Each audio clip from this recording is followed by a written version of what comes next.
Okay, and I have the sneaking suspicion that this stream has been completely audioless for the last little while. So much for that. Alright. Hello and welcome, I am Rob Farquhar, a 40-something lover of sleek futures and cool machines who is taking his personality and perspective to YouTube to talk about life, the universe and everything, and how to do them all with intent.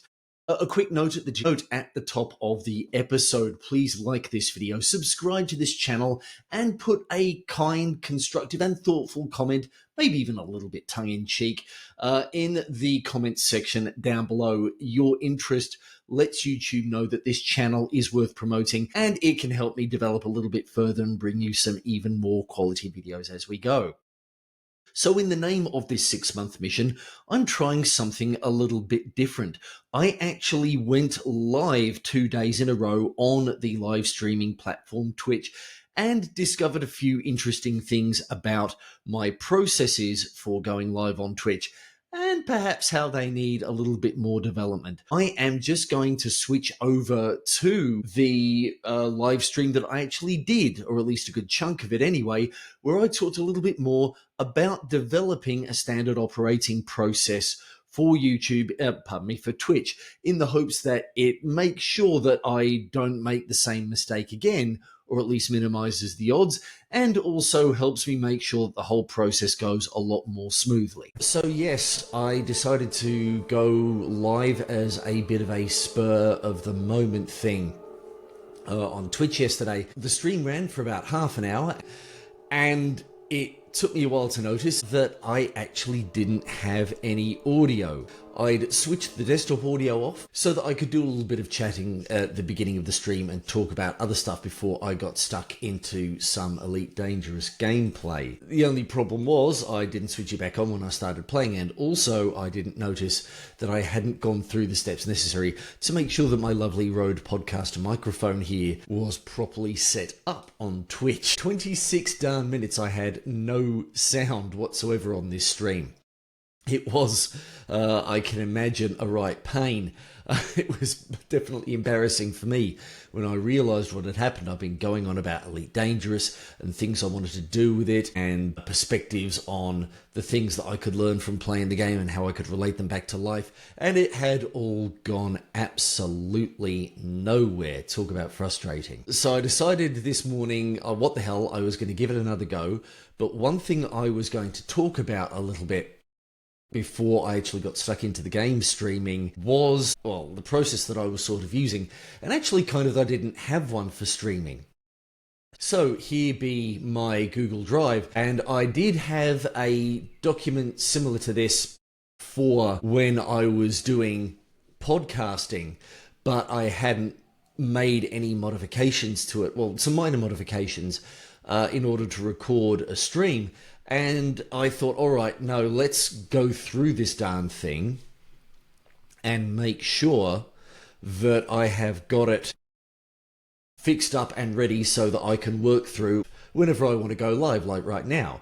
But this is the document that I actually wound up spending about 40 minutes or so just going over this morning, because I want to make sure I don't have any more instances where I am, rambling into the void and you folks can't hear me or see me because I missed a basic setup. I went through, borrowed the gear checklist from the outfitting video that I did as part of the dry dock sequence. So all of the things that I mentioned in there are listed out. And also, yeah, I don't think there's anything that I didn't mention there. Software I did go into a little bit more because I wanted to make sure that Streamlabs was on the checklist. Google Drive, which is of course what you can see I'm in right now, and making sure that I've got all my other stuff. Obviously, wearing my glasses, I've got my pen and notepad, glass of water, which is actually some watered down orange juice this morning. Want to make sure I am eating healthy. Clothes and hair, which are, well, I mean, hair's not exactly an item, it's on my head, and unless I shave it off, or perhaps I get a wig. Room setup is something that I've added in a little bit further down. So yeah, now I have this setup process, making sure that I have prepped personally, change clothes, made sure my hair is good, brush my teeth, got my stuff, naturally turn the laptop on. Sometimes it's nice to just start all the way through and catch the basics. Open and print my Stream Docs. Let me drag one of those over.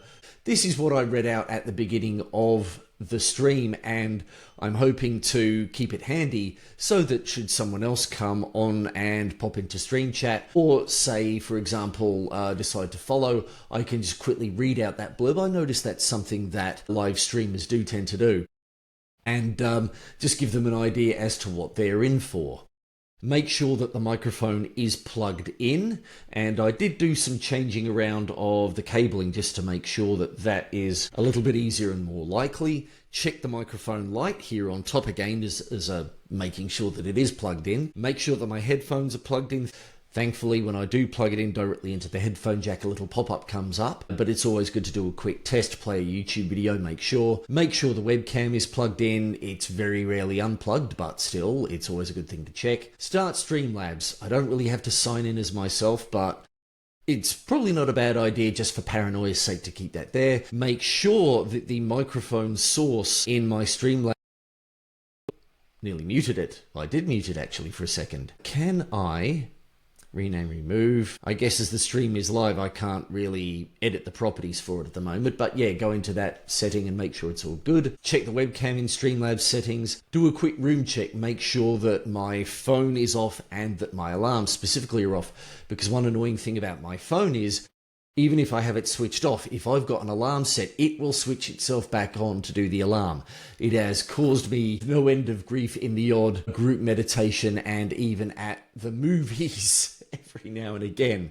Turn my telly off in case I've got YouTube or Twitch on in the background. Sometimes it's nice to start the morning off with a meditative stream, so I do want that off and out. Close windows and curtains. This window is mostly closed, but I decided to leave the curtains open just for some natural light. And take the collar off my dog Suki, which I forgot to do. And she's crashed out on the couch at the moment, so I don't think that's going to be a big deal. Get my notepad and pen ready. Shut any direct messaging and mail apps down. Start the game that I'm going to play. Done. Post a quick notice on socials, and maybe I ought to do Facebook, X, Twitter. So I did Facebook and X this morning. I didn't do Instagram. Take a screen grab and then go live. And I could probably use a checklist for post streaming and making sure that I am offline. So I'll put a note in that regard there. Ooh, just this sudden, no, not title, heading one. I like my headings. I don't know why. Why am I faffing about with this right now? But let's just say it's a compulsion. Post.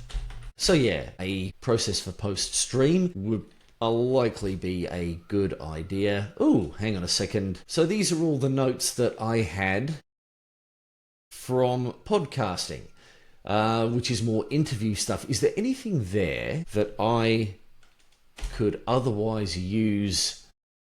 All right, well, look, I have them in another document anyway, so I'll delete that. And I'll delete that as well. Check recording, or maybe I'll put a note of... Now, one thing I do want to be aware of, these are good checklist items, although they're not, the process is not fully complete in terms of, I'm not saying like where to find things. For example, the microphone settings I would need to check would be under Mixer. So if someone were to pick this up and try to replicate it, they would probably be kind of stuffed. So this is a little bit more of a personal checklist than a full standard operating procedure. So I'm curious to know, what about you and the things that you do on the regular? What do you have to write down to make sure that the chances of something going a little bit or a lot off the rails is minimized?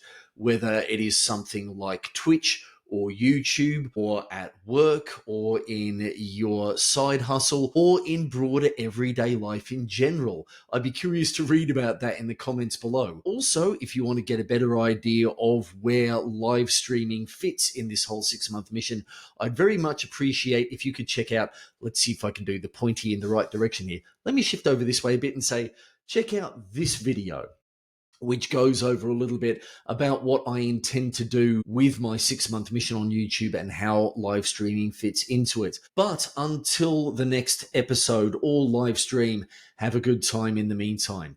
This is Rob Farker, signing off.